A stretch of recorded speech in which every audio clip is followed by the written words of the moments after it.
What you see on screen is a recording of my flute that I've got. Now I can't play the flute, but what I'm going to do is turn it into an instrument. I'm going to play it in a minute so you can hear what it sounds like now. And then, there we go.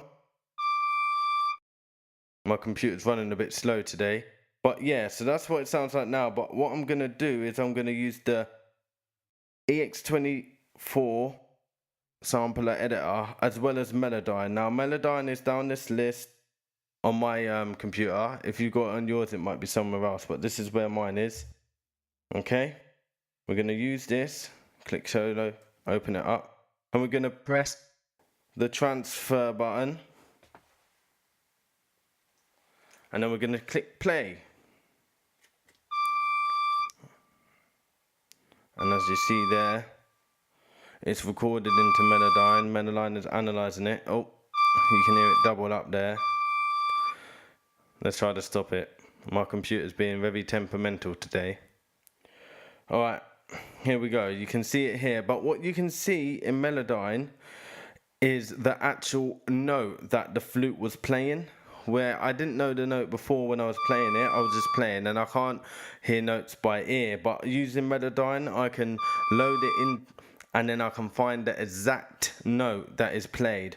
And using the pitch tool, I can double click it like I just did and then it'll get it right on D. See, you see it's on D.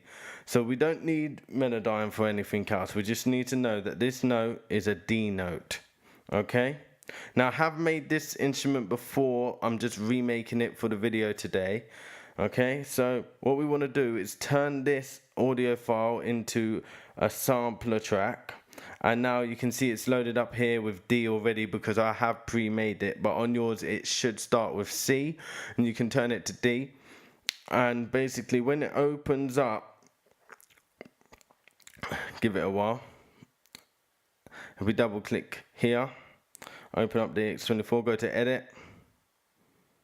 And when we open it up, the note is on D because I selected it to start there. But it might be somewhere else. But because you know it's on D, you can drag that little square about, just like this. And you can find what note you want to put it on. And we want to put it on D. And also you can expand it. Oh, wait. It's so small that it's hard to grab. There we go. We're going to expand it across the whole keyboard. And this is what turns it into a nice instrument. I haven't got my MIDI keyboard playing, so you have to bear with me. I'm going to have to press. There we go. See? Now it plays across the keyboard in key. Don't mind me, I'm just messing around.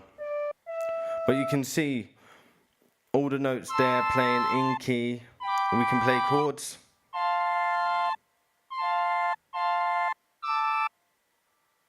Oh, dead chord, not very good.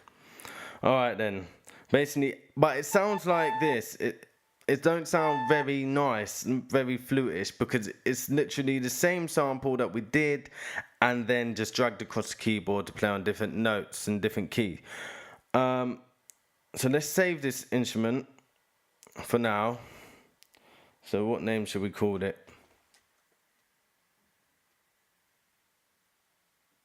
Flute. Yeah, that sounds about right. That looks about right. And we'll save it.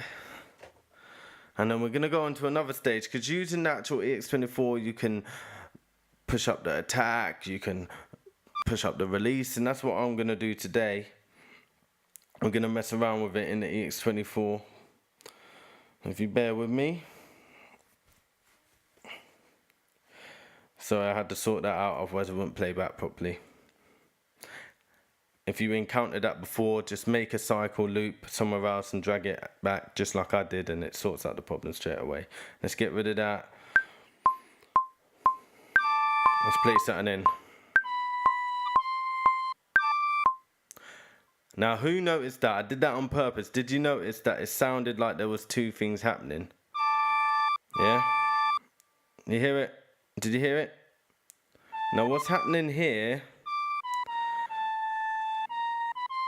is what most people would think it's this. And they start messing around in the piano roll. It's not. What's actually happening is Melodyne is still playing the original recording that you put through it. So just delete Melodyne out of there, and then you won't have the problem anymore. See? So if you encounter that problem, that's how you sort it out. Just make sure you've got the sample you want out of Melodyne, you've got the key, you know what it is, and then you can delete Melodyne. You don't need it anymore for what we're doing today.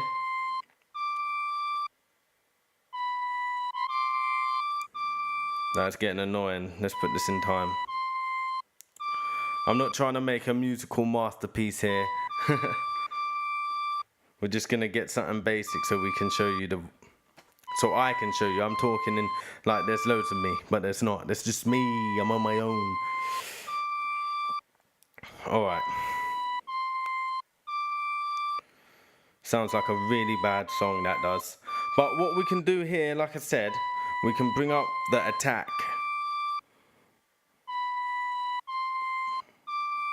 Not really a lot of good effect. Let's bring this one up. There, can you hear that? Nice little effect there. Made it a little bit different from the original recording. Bring up the release a bit. Yeah. Now it's just floating. Now this is very basic. You can go into this, you can change whatever you like. You can really just be creative with it. But I just want to make it sound like a nice flute sound. A nice instrument.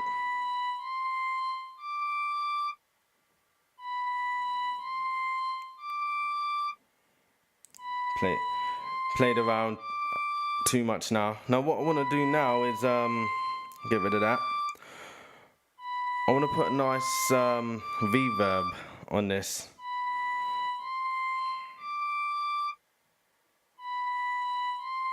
Oh, first of all, let's sort out the EQ. There's not much to sort out really because it's just in one frequency range. Just the high frequencies, there's no low frequencies, so you can cut off here if you wanted to, but it doesn't sound too great. Even if you push up 2K, it's not great. You can go higher, still don't like that. Don't like it.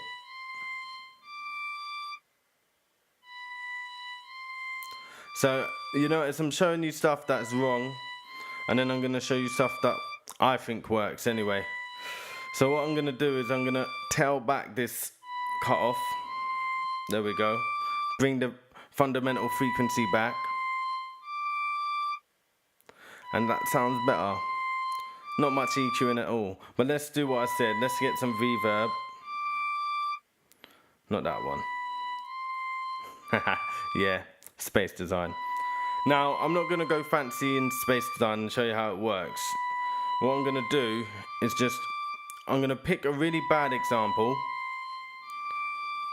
This one, sax. Where is it? I'll find it. There we go. Now this reverb, it makes it sound too sharp. It don't sound like a flute to me. But if you choose here, and I'll choose this one, Church. I feel that you got a nice, more fluty sound there. Bring down that.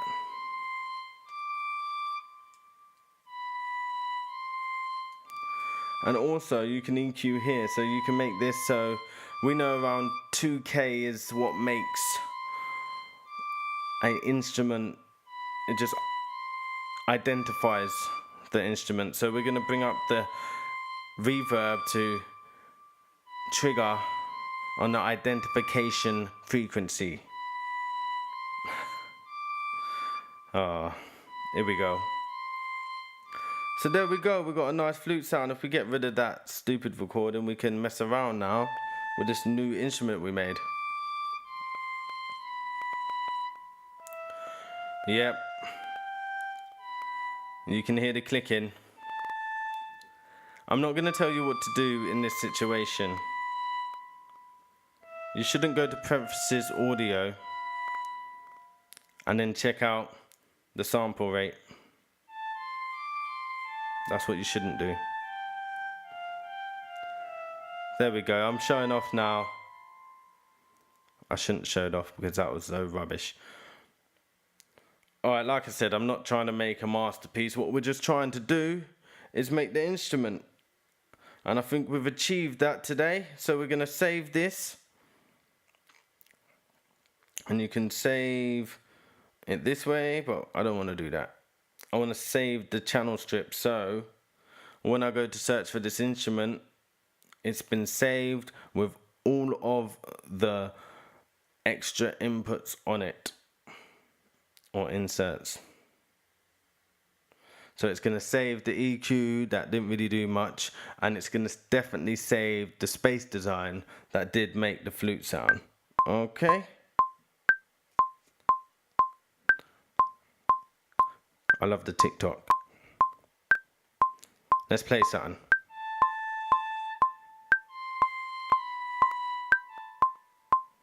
Nice and simple.